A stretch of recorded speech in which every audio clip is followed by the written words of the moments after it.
Ayan mga idol, ito yung ating pinick up ngayon sa grocery. 42, isang pack lang to ng diaper, baby diaper mga idol, 42 pieces. Ang ating destination nito ay Shore Residence, Paranaque City. Sana hindi na matraffic ang ating dadaanan ngayon mga idol. Medyo malayo-layo ito. Sa may malapit ito sa MUA o sa MUA area na ito mga idol. Bali sa Seaside Street. Malapit sa Macapagal Road. Ayan, i-secure muna natin ito mga idol. Para walang hassle. Ayan o, 42 pieces. Baby diaper. Ayan. Yan lang yung items. Ang bukid kasi niya dito mga idol. Ano to?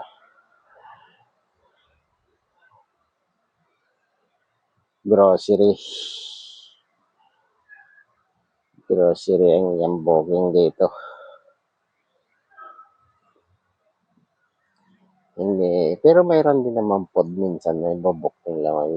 Basta mga grocery products. Pero ibang apps ang gamit dito. Hindi yung pod. Grocery naman ang apps ang ginagamit nila dito. Parang Mighty Mart, gano'n. Uncle John Mart, parang gano'n. Basta may Mart. Ayan mga idol, no? Medyo malayo-layo ang ating lalakbayin.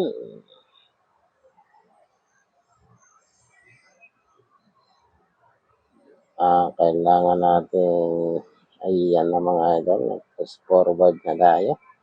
Paakyat na tayo ng Del Pantolay. Ito yung ating kalaban ngayon mga idol dahil masikip ang mga tracking business sa may Delpan Bridge. Patawid ng Pasig River. Going ito ng Pasay, Paranaque. Ito kasing mga container ba na ito mga idol ay magdadrop ito ng mga container dito sa may bungad ng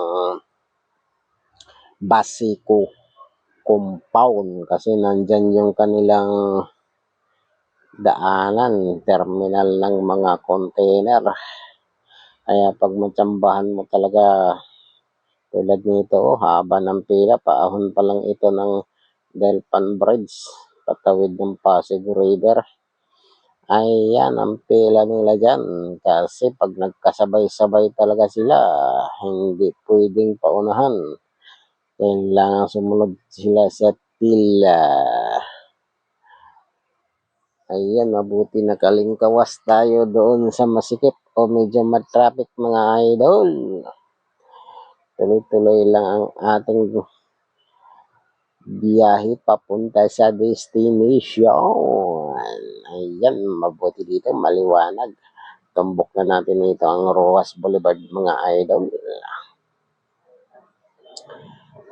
Eto, kasalukuyan na tayong tumatakbo. Mabutit maliwanag yung mga street light dito o yung mga street light mga idol.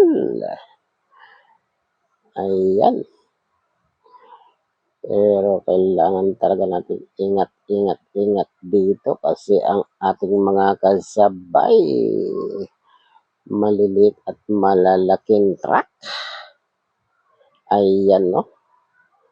Mga naghihila ng mga container palabas naman ito ng Maynila.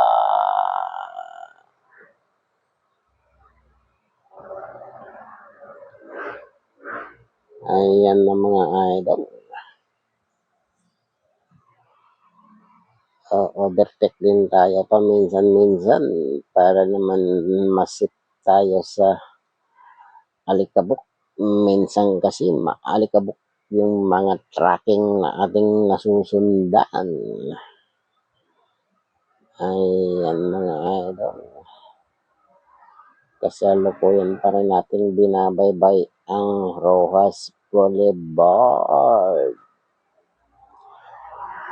Ayan.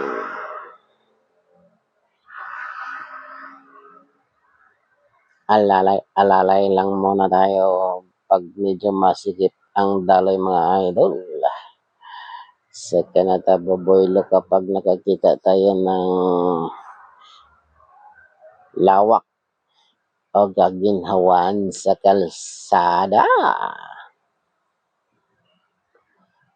Ayan, medyo magdagdag na tayo ng speed dito mga idol. Medyo maganda-ganda naman ang ating dinadaanan. Ayan ang haba ng ating mga susundang tracking.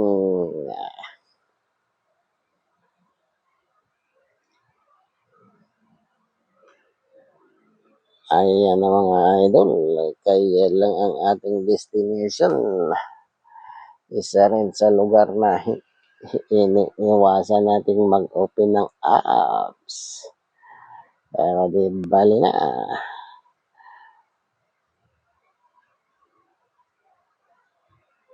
Mas para sa akin kasi mga idol, mas maganda rin kasi minsan ng makakatakbo tayo ng medyo long ride kaysa pabalik-balik lang tayo sa mga malalapitan. Medyo naiinip din kasi minsan ang ating biyahe o pakiramdam kapag mga puro lang mga iski-iskinita yung ating napapasukan o nadideliveran. Kaya tinatanggap ko kapag may mga booking tulad nito palabas ng Maynila. Parang makapag-joy ride o makapag-ride man lang. Nakakasagap ng ibang hangin o ibang amoy. Ay, tulad nito, nakakaamoy tayo ng dagat Manila Bay.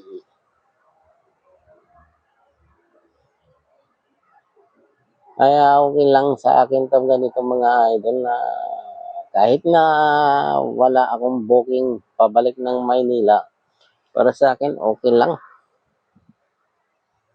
Kasi minsan naman nagbibigay naman ng tip si customer. Madalang nga lang. Pero okay lang naman sa akin kasi ang feeling ko lang namamasyal lang ako doon sa area na yun.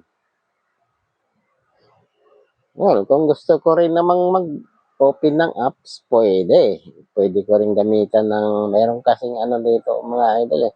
Mayroon kasing apps mayroon kasing ano nito eh, sa apps na tinatawag na set destination.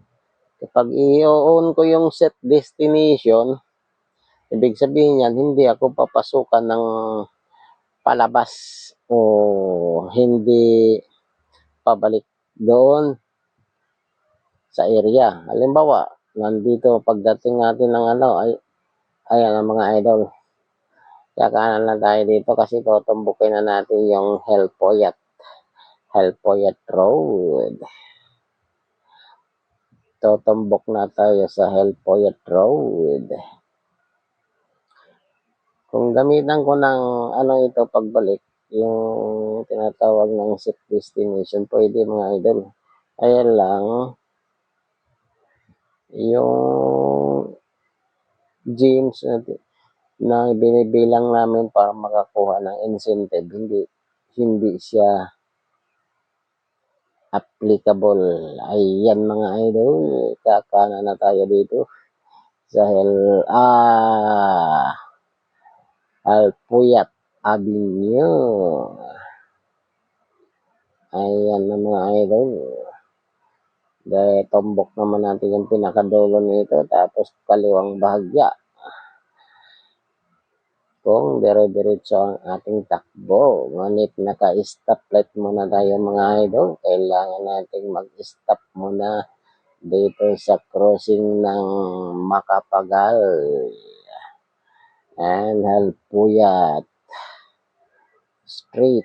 Ayan mga idol, nakago na ang lahat. So, sunod tayo, baka tayo'y mabundol kapag hindi tayo sumunod sa daloy. Ayan na mga idol.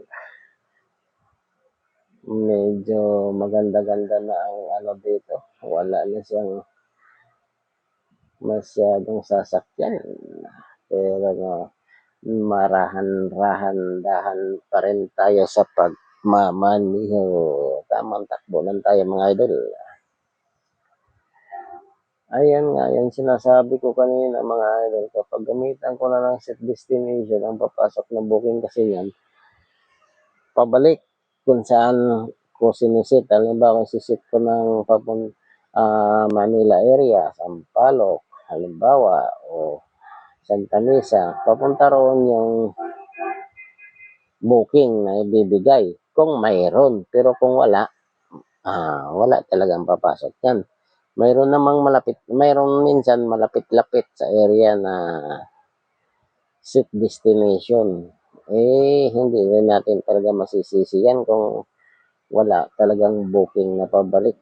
Kaya ang ginagawa ko, ino-off ko na lang talaga para relax. Pagbalik, wala kang alalahanin kung mayroon kang responsibilidad. Ayan na mga idol, andito na tayo sa Seaside Street, stoplight. Kailangan muna nating magpahinga, malapit na tayo makarating sa ating drop-off location.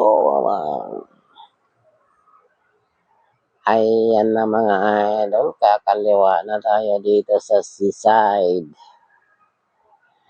Street. Ito naman ay papuntang Macapagal Road. Pero hindi na tayo aabot ng Macapagal Road. Andito lang banda sa may Shore Residence ang ating drop-off location. Ayan na mga idol, papasok na tayo dito sa Shore Residence entrance. Ayan na mga idol, nakarating na tayo sa ating drop-off location. Need na nating kontakin o i-message